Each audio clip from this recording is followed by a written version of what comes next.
Hey, everybody, and welcome to a new episode of Frank About Health. It is June 20th, 2024, and another episode representing Brain Awareness Month. However, we're going to take a different tact in this particular episode because as you've been watching Frank About Health over the last 3 years, we've discussed issues like epilepsy and Alzheimer's and Down syndrome and other kinds of issues. But now the main issue is when you have a case of a person living with Down syndrome, how can they live their best quality of life, even after having gone through the medical system, either in a represented or misrepresented way? Each case is different. So we want to really go through the discussion of today's guest, which includes Teresa, the subject of a book, Freeing Teresa, and her sister, Frankie James, and co-author, Bill James, her husband, where they both wrote this book to show how they were able to help Teresa manage her way out of what could be considered a sticky situation. But they succeeded at that, and now they're really doing what they can to campaign for change and advocacy. And that's another reason why I brought back Phyllis Quinlan, because as you've all seen when she's co-hosted with me, she is one of the strongest advocates I know. So that all being said, my disclaimer is this story is not for everyone, but it is for those that have been either personally afflicted with an issue like Down syndrome, or they know family, friends, or loved ones that have the condition as well. And unfortunately, not everyone gets fair treatment. So hopefully we'll provide food for thought. They're not the personal views of Frank About Health or talkradio.nyc, but you will learn in the hour that we have a compelling story that all of you out there, all of you advocates out there, will find very involving and very interesting. So that being said, I want to introduce Frankie James and Bill James, her husband, and how better than to describe it directly from the very book that they wrote. Frankie James is an activist, artist, and the author of 4 books on climate change, free expression, ethics, and now disability rights. Her husband, Bill, is the co-author of the book, and he's also an advocate, an artist, designer, and writer. Now, what you will learn throughout the hour is predominantly the advocacy issues that are needed to be made aware fully here in the United States, as well as in Canada, because the story takes place in Canada. But we are all in the same North American territory, and there could be a sharing of resources if the right people are fighting for the cause in the right way. And I know, Phyllis, you'll be able to echo some of what I'm saying, in addition to, provide additional insight that maybe all of us still need to know. So I think that being said, Bill and Frankie, welcome to Frank About Health. I would like you to take a minute, 2 minutes to give briefly what was the situation with freeing Teresa. Well, the situation was that my father was getting older and he was the primary caregiver for my sister, Teresa. They were very happy together living in their condo. However, some of my siblings decided that my father and my sister, Teresa, should be in nursing homes because they did not want to take Teresa to live with them. And so Teresa was put into a nursing home. And this was despite the fact that I objected and tried to find other solutions. And finally, when I realized that they were going to do it, that they were actually going to put Teresa into a nursing home, which I felt was against her human rights, they put her in secretly. And I was just aghast and furious because we had offered to take Teresa and that would have taken her off the crisis list. But the authorities weren't informed. Teresa's health was misrepresented. She was described as someone who needed 24/7 care, who wandered and required care in a nursing home. And none of it was true. And this happened in Toronto? Yes, this happened in Toronto. Yes. 10 years ago. Yeah, yes. And so what happened was, I talked to my father, and Bill and I and my father went down and helped Teresa get discharged from long-term care home. However, it took hours because we were talking to all the authorities and lawyers and looking at all the paperwork. And finally, we got Teresa discharged. And we were back home at my father's place celebrating. And then my siblings found out that Teresa had been released, and they wanted her back in there, and threatened that they would call the police if we did not return Teresa. So it was quite a battle.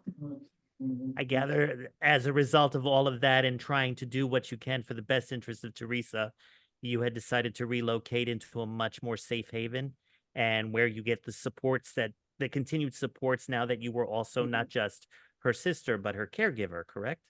Yes, yes. Well, we got so much pushback from my family as to taking Teresa. They could not see the opportunity and potential that Teresa had. And I realized that it really was going to be a poisoned environment trying to advocate and help Teresa in Ontario. So we didn't tell anyone, we just picked up and left. March 1st, 2014, we flew to BC, and we've lived here ever since and loved it. Nice, nice. So Phyllis, welcome back. I know we just came off another show together. Tell me, from what you've just heard, or even a lot of the pre-discussions we've had, what is your take, and even just your thoughts on how the Canadian system handled it versus what could happen here in the United States? Yeah. Well, when I first spoke with Frankie and Bill, one of the first things I shared with them was, as a sister, all of my siblings are, healthy and happy, and we don't have this challenge as a family.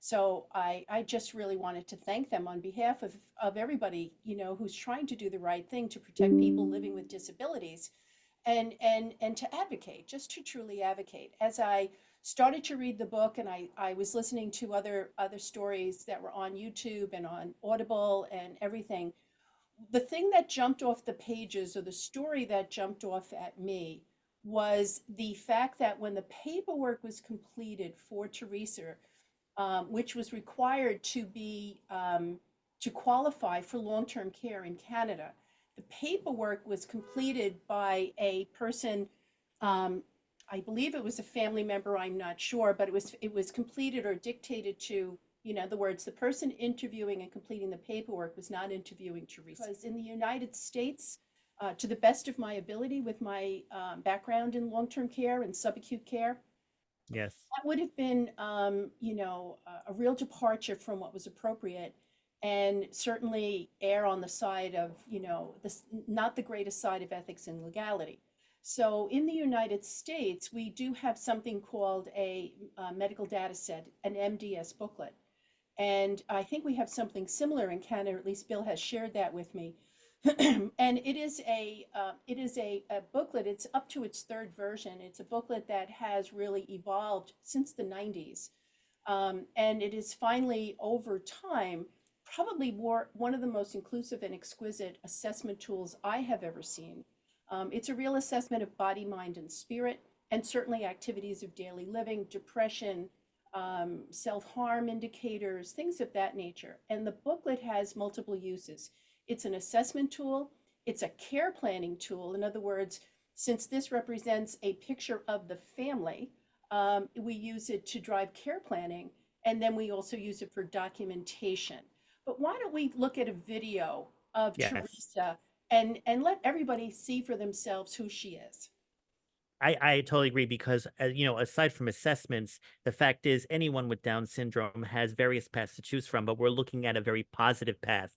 And That's that way, showing the video will be perfect. And then we're going to take our first break. Yeah, but just let me just say that's Teresa that's sitting there behind us doing the work. She's Oh, drawings okay. right now, and she's going to be thrilled when you play the video. Great. Hey, Teresa. Okay.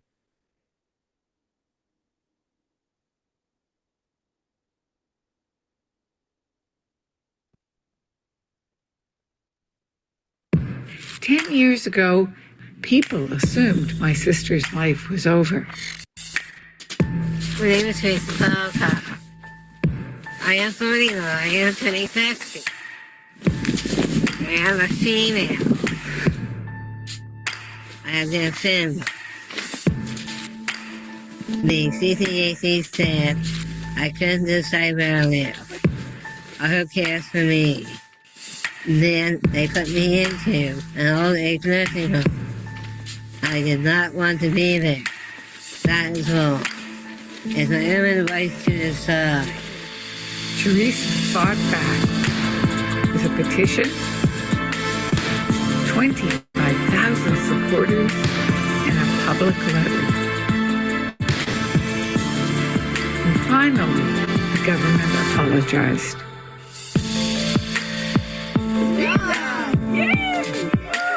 I'm turning 60. I'm an author. Poet. Artist. Celebrity. Teresa is free, but thousands of others are getting put into nursing homes. Now you know. Can't see them.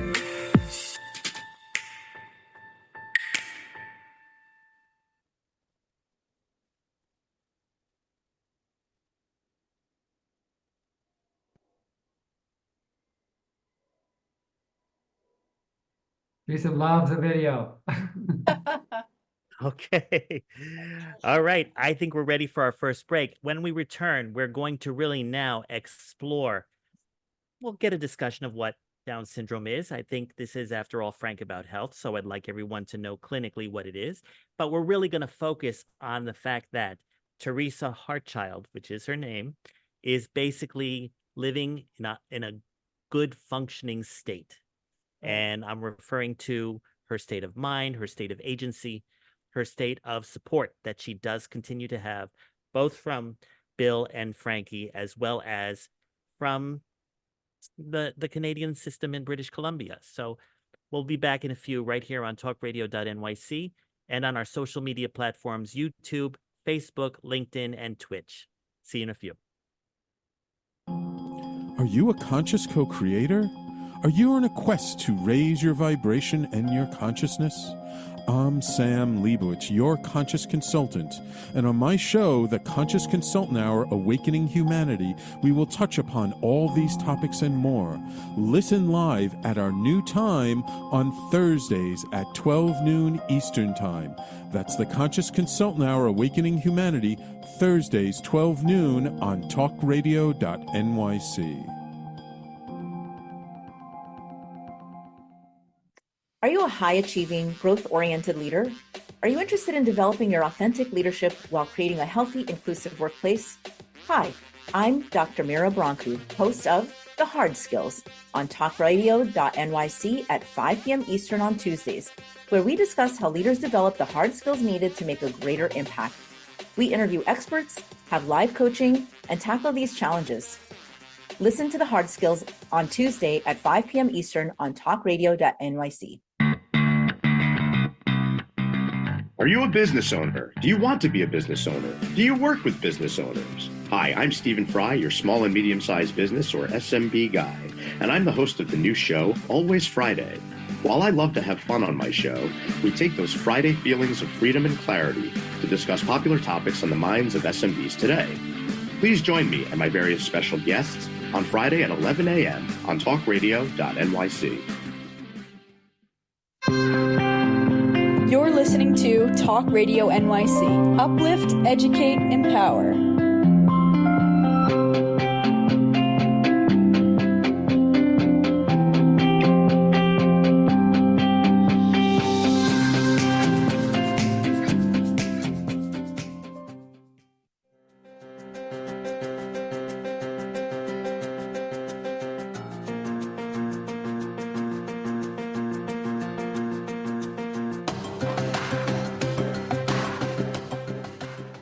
Hey, everybody, and welcome back. So there we ended the first segment of this episode of Frank About Health with who Teresa is.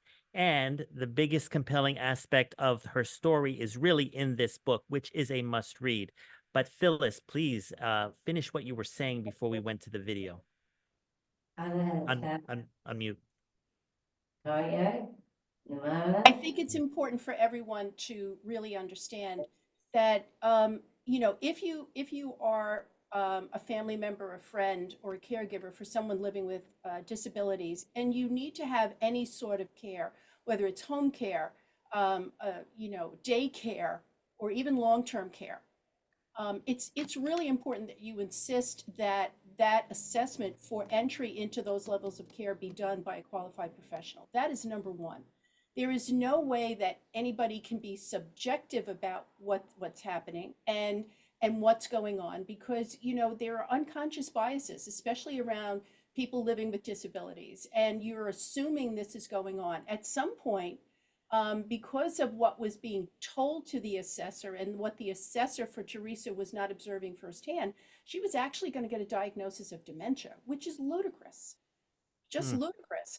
So, to have to undo those things takes arduous labor and work, and it was unnecessary for it to happen if she had only been assessed by a qualified person, and that someone else serving a different agenda, I'm not going to say malevolent, but serving a different agenda for Teresa, Right. was telling them what he or she thought, as opposed to what a licensed professional schooled in being able to assess someone living with disabilities could assess for themselves, and then be able to use that assessment to generate a care, first of all, identify a home that's appropriate, because at the time Teresa was under 50, she was only 45 years old, being placed with people in their 70s, 80s, and 90s, which is totally wrong.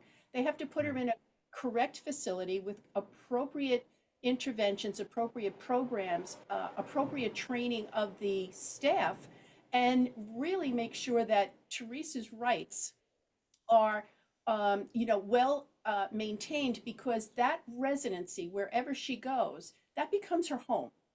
Correct. So it's as if people are coming into your living room and taking care of you. When we go into a nursing home, long-term care facility, we are entering a resident's home. It happens to be where we work, but it's their home first and foremost. And that's where their rights stop and end. Right there, you have to understand you're working in the resident's home. Okay, so again, everything has to be circled around the appropriate level of care at the appropriate time for what is appropriate for that resident. And unfortunately, that was never going to happen for Teresa, because the assessment was wrong from the get-go. Incredible.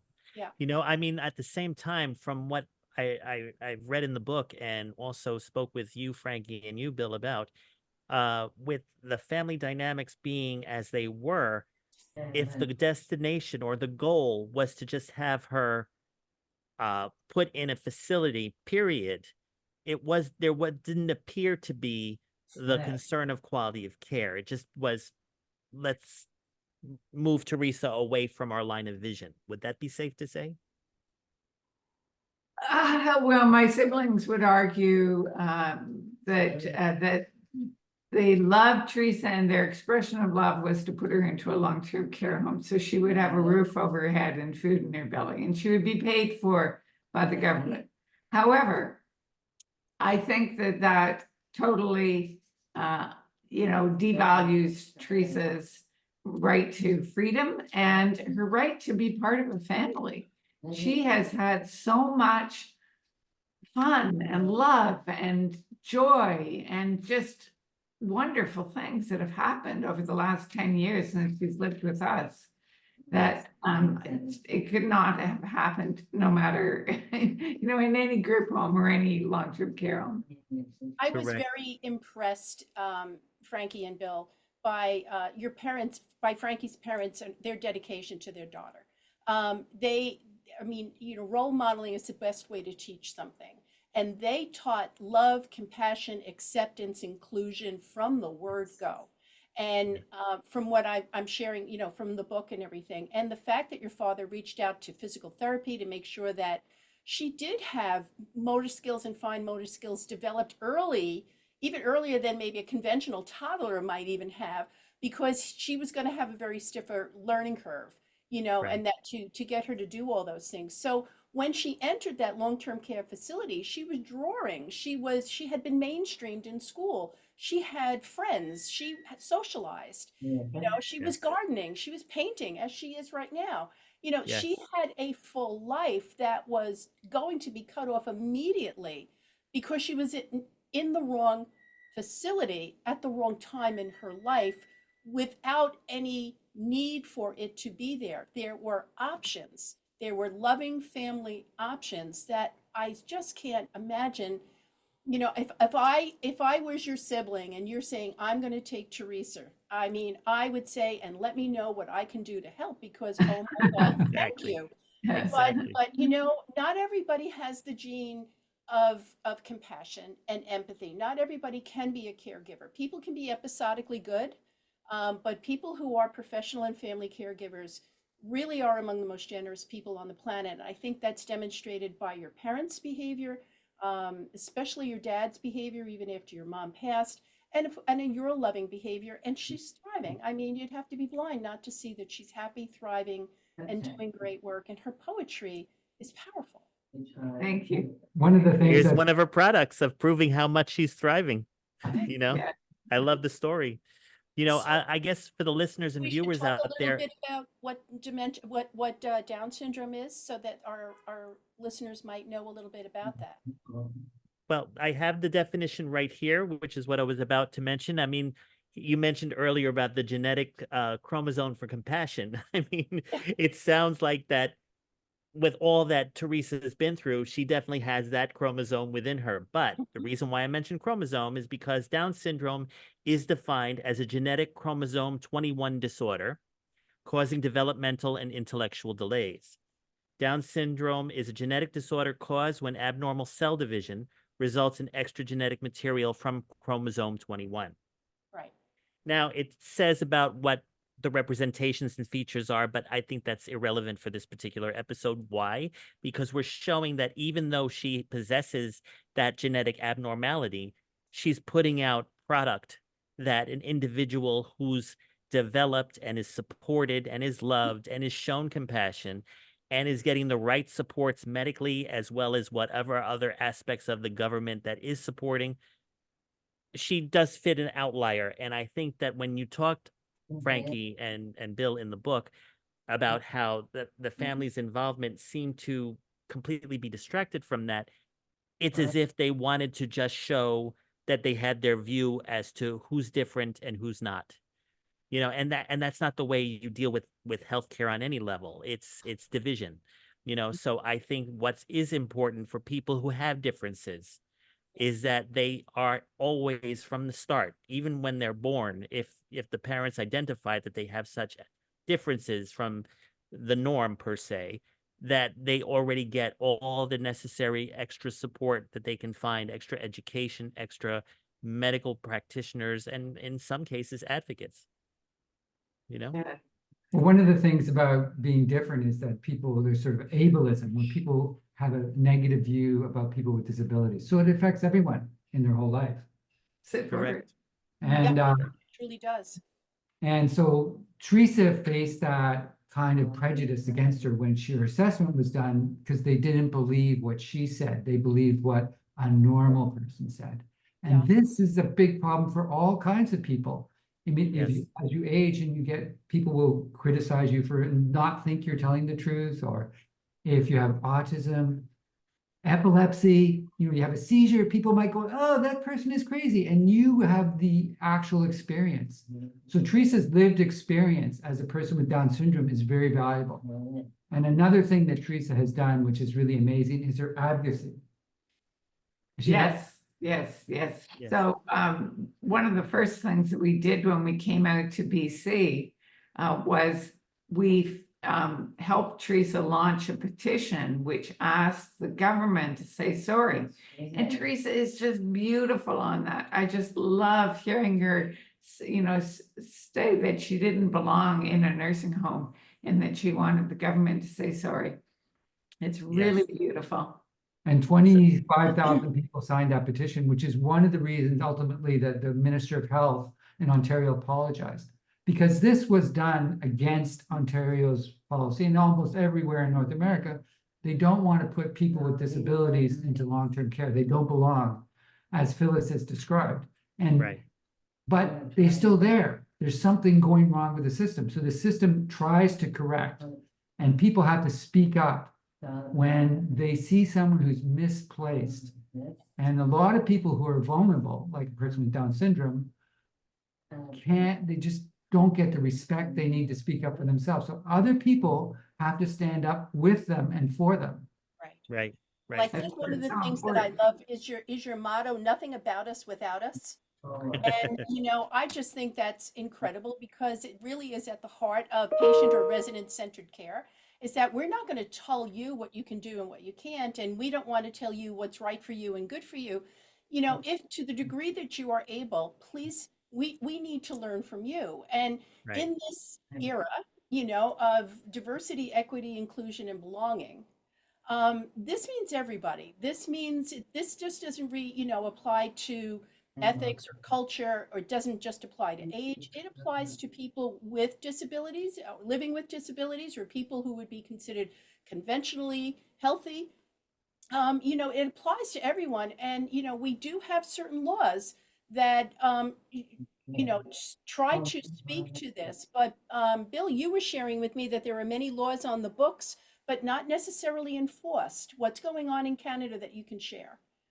I think we should save that until our next break. We're about to take one. But Okay. I did want to just finalize this segment by saying the one aspect of Teresa that is also helping her thrive is she is aware of her Down syndrome as actually her superpower. Would that be correct to say? That is true. She's very proud of her Down syndrome. She's very Yeah. proud of it. Awesome. Awesome. All right. So when we return, we are now going to get to the nitty gritty of what this show is about, showing the legislative and social impacts of a person as successful as Teresa in living with Down syndrome. So please stay tuned.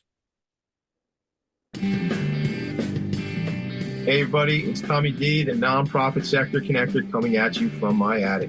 Each week here on talkradio.nyc, I host the program Philanthropy in Focus. Nonprofits impact us each and every day, and it's my focus to help them amplify their message and tell their story.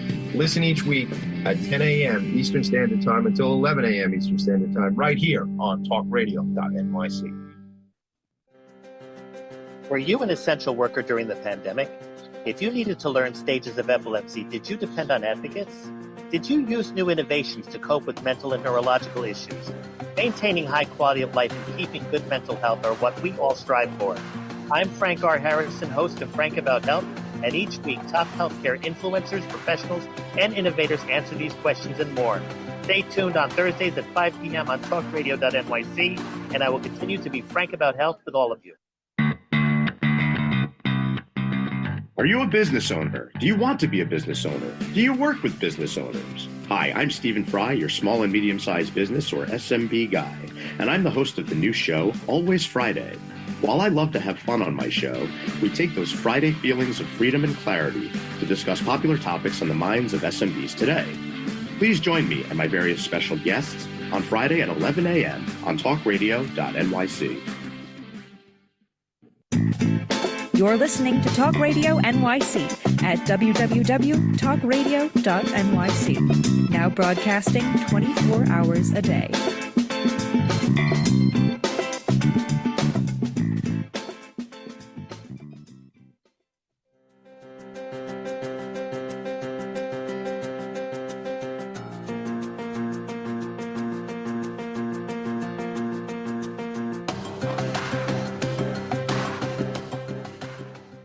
Hey, everybody, and welcome back. This is the segment we've been waiting for. It's pretty much showing that what changes are being made both in the US and in Canada, and essentially North America, that are helping people live their lives with disabilities, in this case, Down syndrome.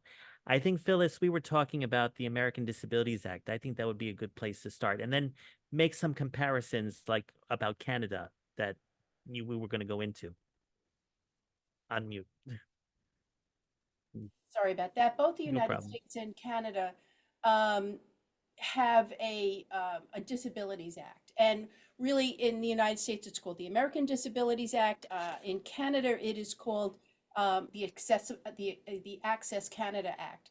And it's really, here's the thing, those laws or those acts speak to accessibility. Okay, they speak to inclusion on certain levels. They don't necessarily speak to the rights to be assessed by a licensed professional. And when I was doing a little homework, I was shocked to find that out because I take so much for granted that it comes under the American Disabilities Act. But, people have been advocating for people who living with disabilities for a while.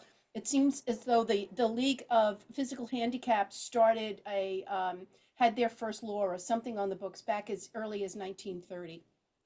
And that, when we got to about 1968, there was some laws on the that were being created to really address what we would call architectural boundaries.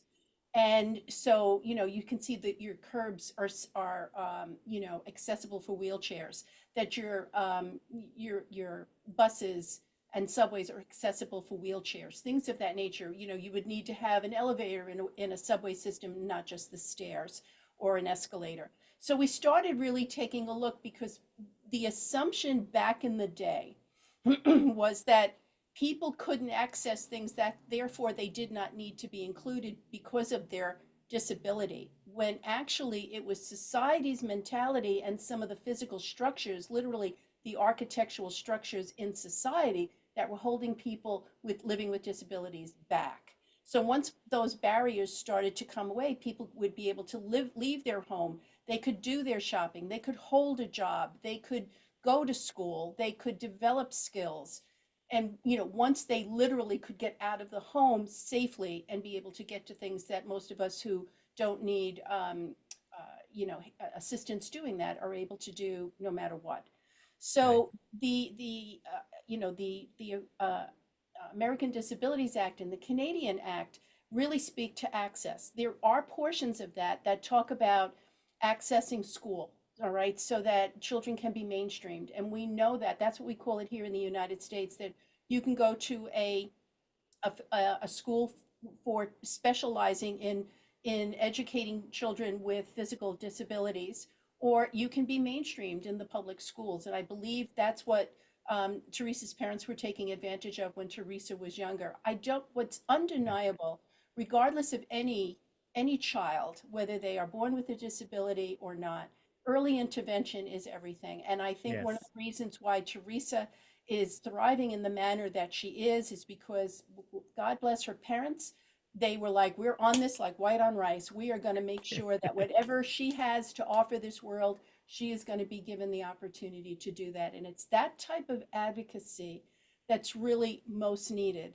I think it's really important. I wanted to share with Bill and Frankie and also Teresa that in the United States we have a young lady named Kayla McKeon.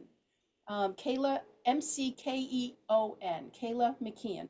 Kayla is the manager of grassroots advocacy for the National Down Syndrome Society, and she is a lobbyist in Washington. And I was blown away when I came across her in my little research for this. So, like anyone else, we all have varying degrees of something. Do you know what I mean? So, there are people, who, through either the level of illness that they have or the level of disability that they have, the early interventions that they were afforded, and how much support they've gotten for the rest of their life, you can really maximize people's potential. Teresa is a poet, she's an author, she's an artist, she's doing her videos. And Kayla McKeon, if you go on her LinkedIn page to take a look at her, she's got wonderful videos that talk about how she was spotted and asked to be a lobbyist for people with disabilities in Washington. And she's very articulate and able to do that. I think we've all seen, even entertainment, studios are now, including people who are living with disabilities, Down syndrome, other disabilities, access disabilities, wheelchairs, crutches, whatever. But we're starting to see that everybody in society deserves an opportunity to live their life fully and to be included. It's up to society to find its compassion and its ethics to make sure that happens. Awesome. Wow. Does this advocate in DC have a podcast, by the way? I don't know that. But we'll have to make sure we find that out. Okay, we'll do a little more homework. Exactly, exactly.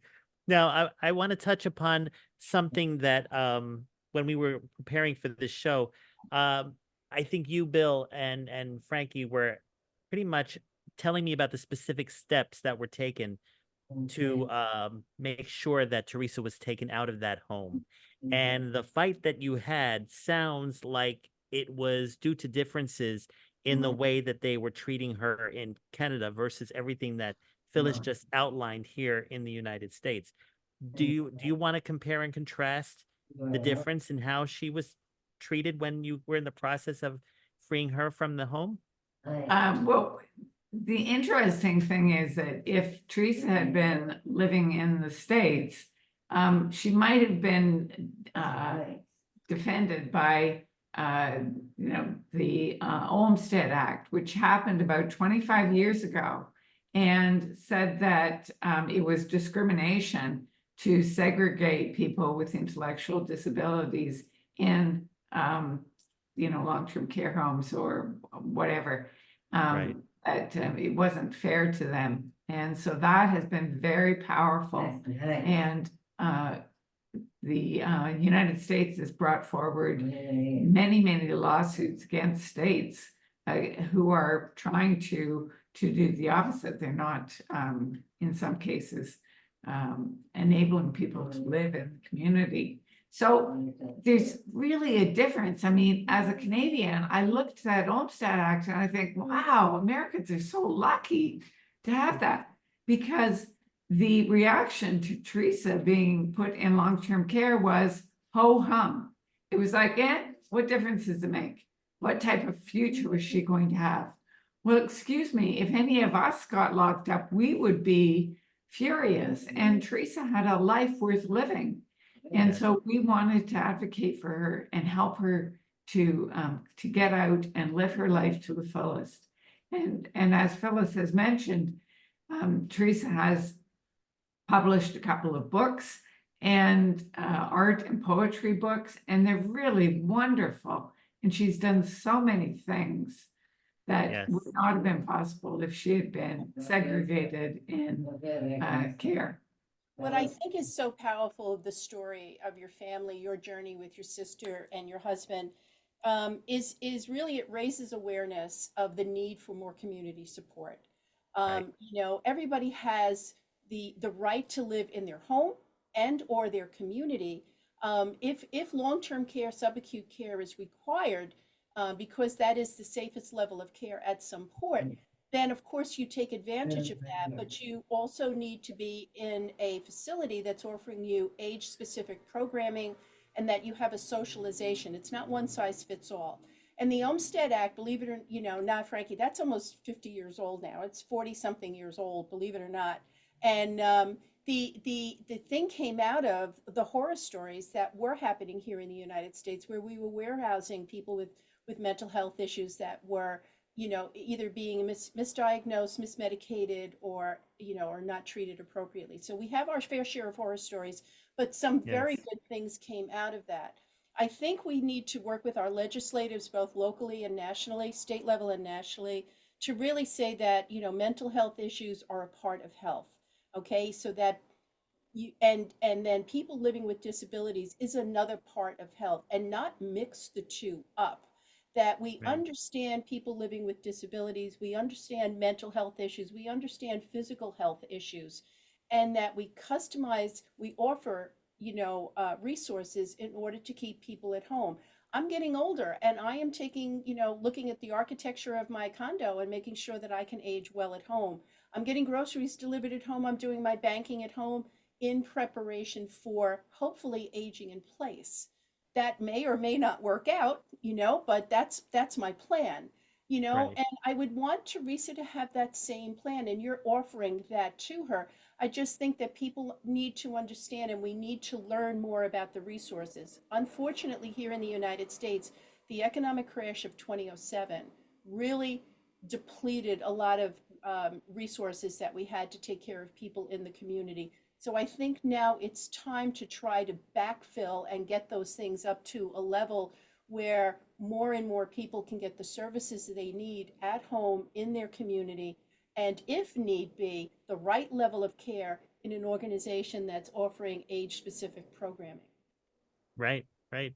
Now, Bill, also, you were talking about in Canada or in Vancouver particularly, that there were programs developing, or probably you were looking into shared resources of caregiving for Teresa within, I don't know if it's family specific or if it's also friends or fellow advocates.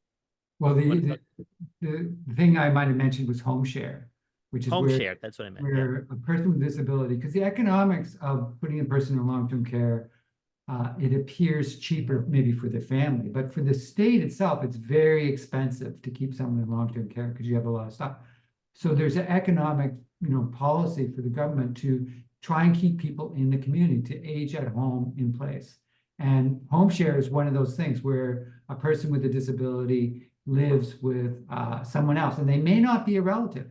And one of the benefits of that is like, everyone likes their family, but sometimes you like to get away from them. So, as an adult, you move into someplace different. And that's a choice that many people make. Right, right. Yes. Well, it looks like we're about to take our final break, but before we cut, I wanted to ask you, Phyllis, based on what Bill just said, does that sound familiar? Something called Sounds the Share very the Care familiar. organization? Yeah, first of all, it's kind of reminiscent of, foster care for children. It could be foster care for anyone, quite honestly.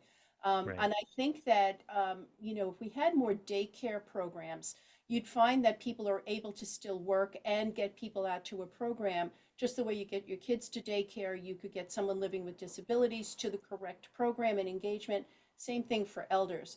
So again, I'm going to be a big advocate for that, for developing those community resources. But we have a program here in the United States called Share the Care, where you have teams, care teams in place, and people come, and not everybody can do physical care, but most people, friends and neighbors, want to do something. And they will divide up certain things, maybe transport Teresa to someplace, work with her, teach her a little bit more about drawing, work on her stretching and physical ability with her activities of daily living.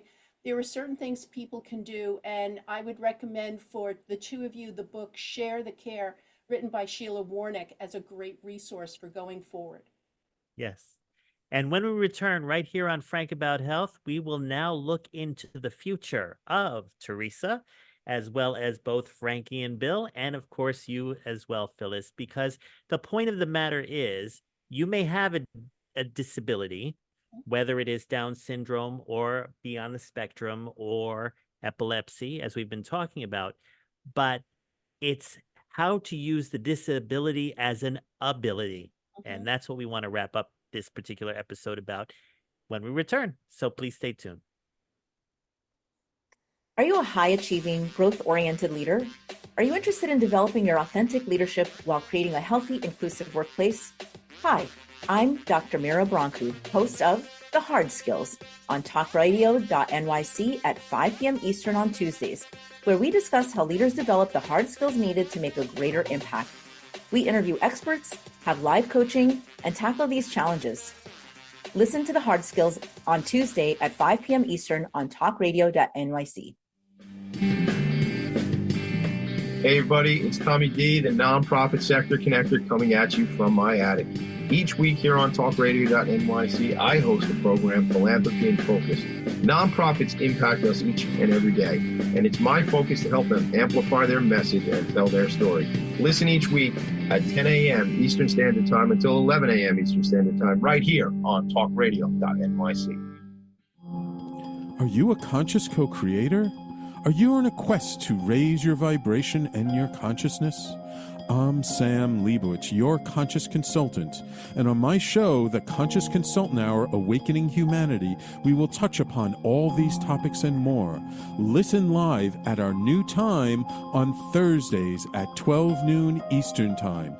That's The Conscious Consultant Hour, Awakening Humanity, Thursdays 12 noon on talkradio.nyc. You're listening to Talk Radio NYC at www.talkradio.nyc. Now broadcasting 24 hours a day.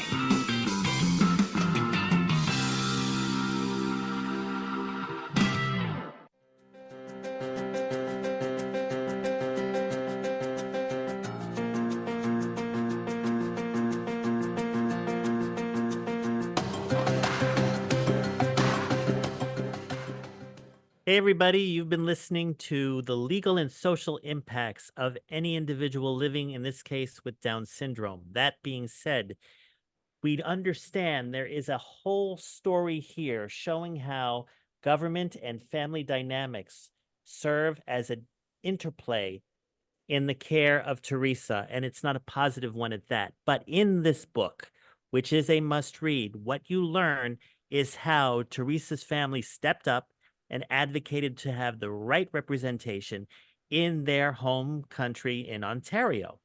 Due to family dynamics, there was a relocation effort, but they're still in their home country.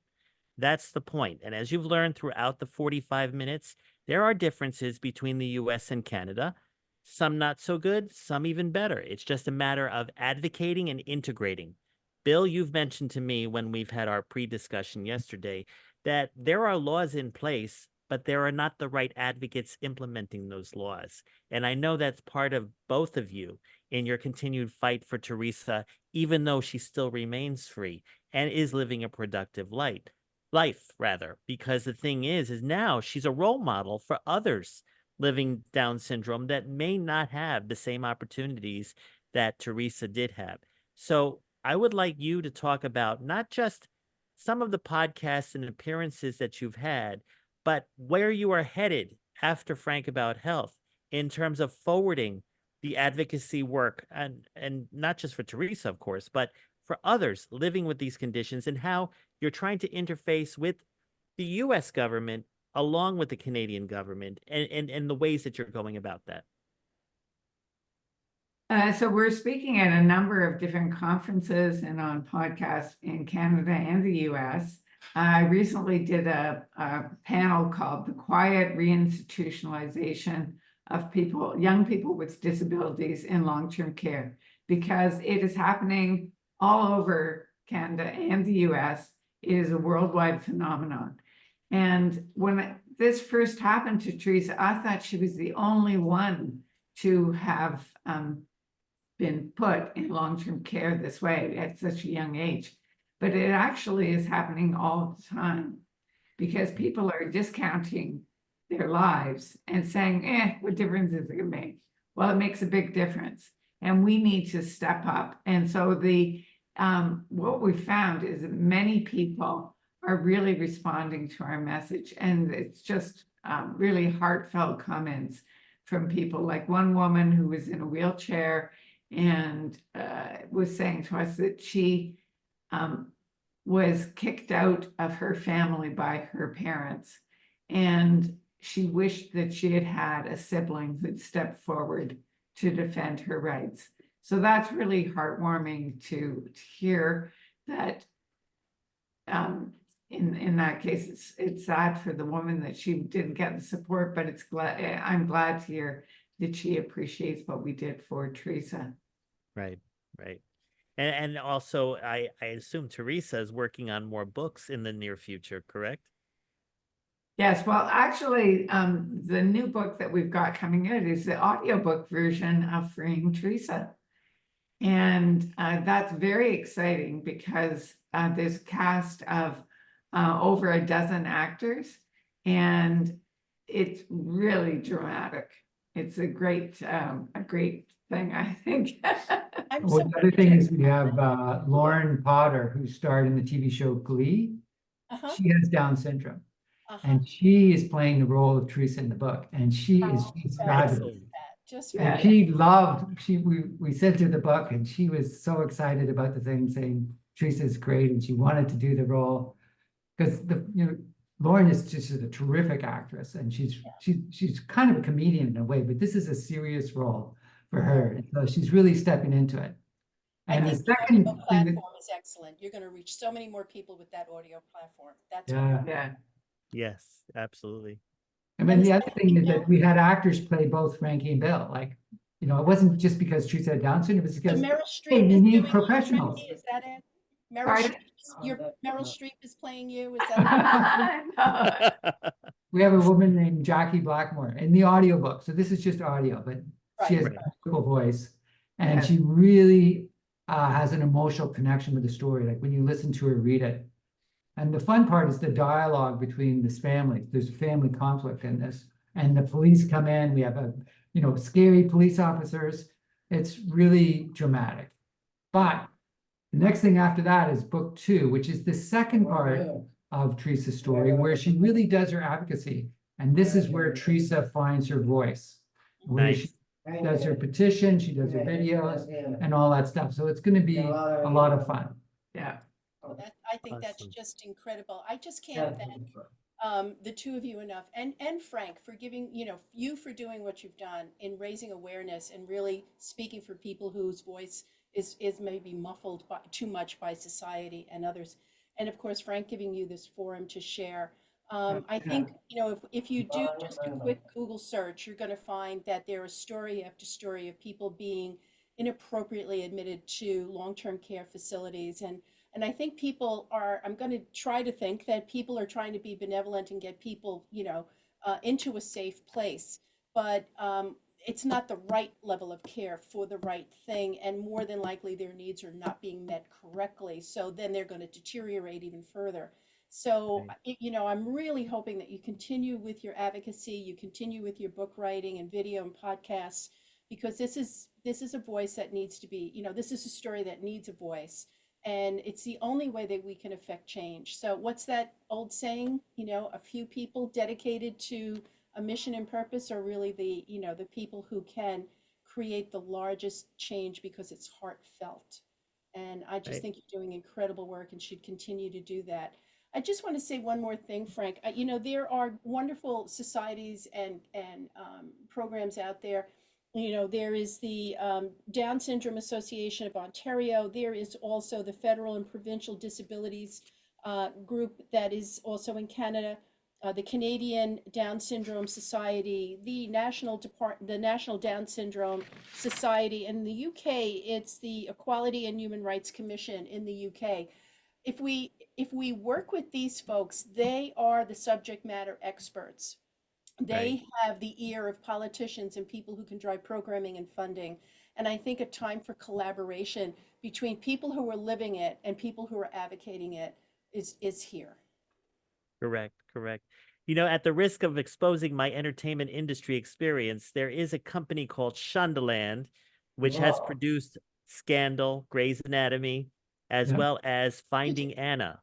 And I'm wondering, being that they film a lot in Vancouver, if maybe you can actually talk about Teresa's story with Shondaland, and they can create a Bridgerton-oriented series of the various aspects of her life from the beginning when she was put in the nursing home to the present when she's creating a very productive life for herself to the future when she's using her voice for all the change that you want to go. Is that something you're actually considering? Shonda Rhimes is amazing, very talented. So we'll be delighted to work with but we'll have to wait and see. Right now, we're working on the books, print books and audiobook. Awesome.